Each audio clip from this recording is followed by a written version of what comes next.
Hello there, fellas and lovely viewers. My name is Storm, and today we're going to talk about game jams. Now, before we start, you might be wondering, but Storm, what is a game jam? Well, I'm glad you asked.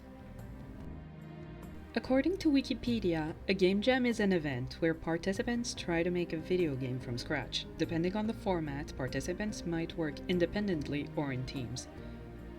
The event duration usually ranges from 24 to 72 hours. Participants are generally programmers, game designers, artists, writers, and others in game development related fields. While many game jams are run purely as a game making exercise, some game jams are contests that offer prizes. Traditionally, game jams focus on video games. However, board games have also been the subject of game jams. According to my own experience, game jams can also be longer. NaNoWriMo can technically be considered a game jam and lasts a month. And I've also seen game jams for TTRPGs too. So my creator Rain had Rainspy Studios, their game company, join a game jam last year. It started on August 1st and ended on October 31st. It is a longer game jam, but Rain is also a single person team. I'm just here to talk and look pretty, and I do my job very well. This video will be cut into 3 separate parts. I'll start by introducing the game jam and game project. Then I'll talk about the experience of making a game during a jam, and finally a list of tips on how to survive a jam as a sort of recap. This intro is already long enough, so let's get started. The jam that Rain joined and I assisted with my presence is the Phantasia Game Jam 2024, hosted by Cats on a Lilypad Studios and 2.5 Studios. It is a fantasy-themed game jam for visual novels, interactive fiction, and story-driven games according to their itch.io page. Last year, the sub-theme was Hidden Magic, which worked perfectly for an idea that Rain had for a game. It's called the Code of Crystals, but for the longest time it was called Magilosia Morphlings. For the sake of understanding, Project Magilosia Morphlings, or Mazmorph, is the unreleased version. The Code of Crystals is the finished product. It is a fantasy puzzle game focusing on shapeshifters trying to escape a cult. And Chapter 1 focuses on the 2 main characters escaping the place they're being held captive in, and relying on each other to escape and stay sane in the dire situation they're in. Now, I know that Rainspy Studios couldn't push out an entire game like that in 3 months, given that their previous project, Stardust Arcadis, took so long to get finished, technical difficulties included, so the more realistic goal was to release Chapter 1 out of 5. Unfortunately, that gave Rain more ideas, and that means more project pinned on the digital corkboard, but we'll come back to that. Now we have the idea, we have the characters, we have a vibe, we have a story, time to get planning. Having an idea is nice, but making the idea is better. Or worse, I don't know, I'm not the one making it. While the jam started on August 31st, you need to do things before that date. Now, the rules were not super strict, but they say that you cannot write, code, or create assets before the jam, but they gave us suggestions on what we can do, which includes recruiting people to the team, which would not be happening, brainstorm ideas, and concept art.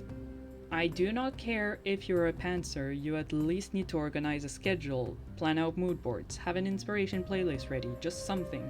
So Rain created a mood board for the world and different settings, which I thought I kept, but went down with the NaNoWriMo forums. Let's not talk about that, there are enough articles about it. Then he made an inspiration list for cutscenes and vibes, a mood board for the 2 protagonists, a list of composers to listen to because they will probably be outside of Rain's budget for this project. If I can, I will use some of their music in this video. Either way, they will be linked below, check the description. But Rain also made character sheets for the 2 protagonists and a calendar with game goals per week. Now let me introduce the person you meet first and one of the 2 protagonists before we jump to part 3. This is Tesdra, and he's a good boy, a very very traumatized boy, but a good dad, though he is very one-track minded and sees the world in a very black or white manner. He is also a lover of good food and a lot of food, like most people from his country. Now, step 3 is to slave away at your computer for the duration of the game jam. No, that's it, there's nothing else here. You're just here, you're with your keyboard, typing until your fingers bleed. Or disconnect in my case. I should really get that checked. If you're in a team, make sure everyone brings their A game, no pun intended, and hands in the parts they were tasked to do on time. Make sure that everyone's workload is equal. Let's not be like in high school and leave all the work to one person. Also keep others accountable without becoming a dictator. If you're an adult, act like one. If you're alone, yeah, you need breaks if the game jam is long enough to allow it. If not, good luck. You know yourself and you know how you work best. It's a challenge, but a fun challenge. Not necessarily monetary profit. You submit your game before the deadline and can now pat yourself on the back. You put your feet up and relax. You put out a game before the time was up, and even AAA game companies wouldn't make their employees work on such a time crunch. It was a challenge in which you participated because video games are your passion, or at least an interest, and you did it. If you succeeded, congratulations. If you didn't finish it in time, it's fine. It's a challenge, it's hard for a reason, and you can always try again for another game jam.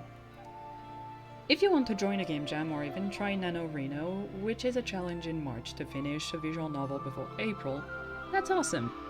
As long as you plan ahead to know what you're getting into, you'll be fine, but allow me to share some tips for first-timers.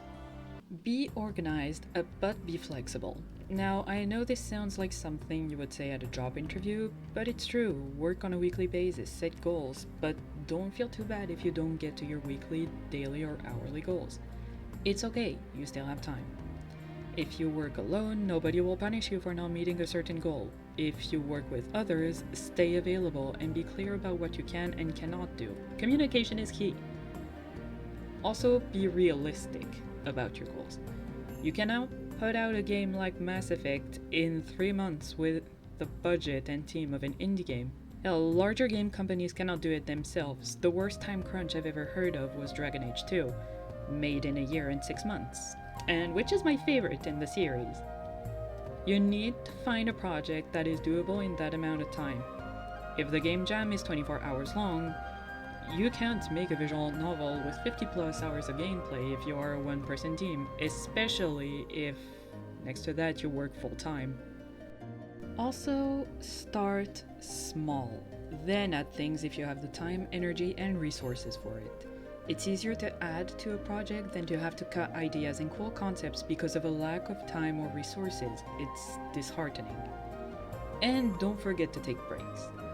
Sure, you can't really do that if your game jam spans hours and not days or months, but take time to rest and focus on something else. Bake a cake, go for a walk, play a video game, read a book, watch my previous videos so Rain can get YouTube money, knit, sew, the possibilities are endless. If you are the kind of person who benefits from breaks, do it, even if it's just for 10 minutes. A game jam is a project you're supposed to do for fun. If it's not fun anymore, stop for a while to rekindle your willpower. I know that some game jams spend 24 hours, but get up for 10 minutes. Actually, shrimp check. Straighten your posture, stretch, do it now. Actually finish the video before you do all that. Also, last tip, be clear about pricing. This is both if you're at the head of a team or was hired to work for one. Talk about this before the jam starts if it allows commercial projects. Now, you're the only one who knows what you're worth, so talk to your team leader/employer about it. If you're working alone or with others, set aside a budget to commission or buy assets.